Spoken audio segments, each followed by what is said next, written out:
Welcome to this week's Global Quickie. I'm Michael Brooks. Each week on the Global Quickie, I pick an international issue, break it down for you, give you some bigger context for understanding it. On this week's Global Quickie, the Iran nuclear deal is working. That's right. The breakthrough global agreement between Iran and the international community is working.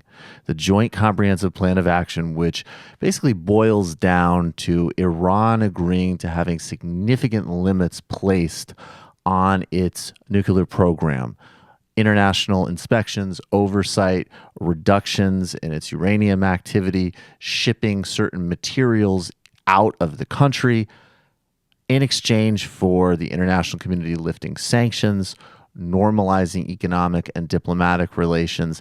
That's basically the heart of the deal.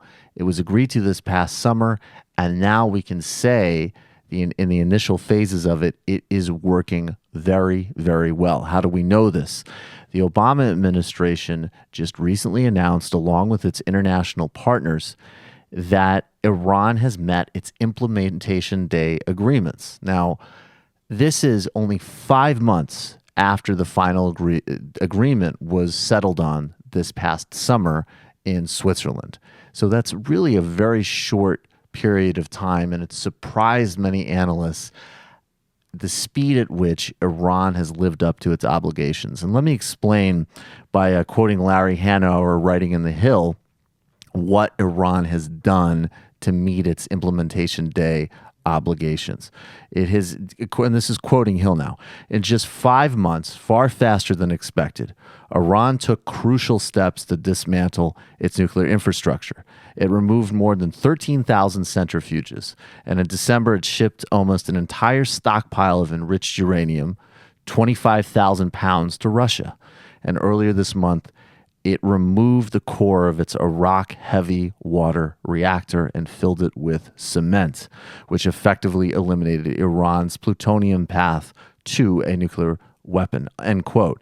So this is astonishing and incredibly positive, and a sign that this agreement is working, obviously. Now, we know that there are still many problems on the horizon for this agreement, not least rabid Republicans in Congress who have even recently introduced a resolution to defund the IAEA, the International Atomic Energy Agency, which is, of course, a vital part of overseeing this agreement, and it is engaged in many other actions to undermine this agreement and everything emanating out of it.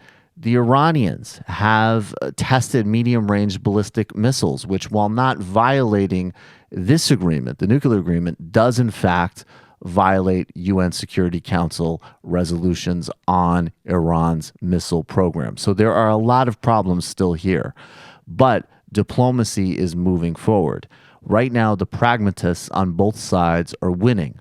The hardliners on both sides, of course, are working with each other in a sense. The Iranian hardliners are going to continue to try to soothe their base by pushing for more missile testing, by engaging in really intense and inflammatory rhetoric.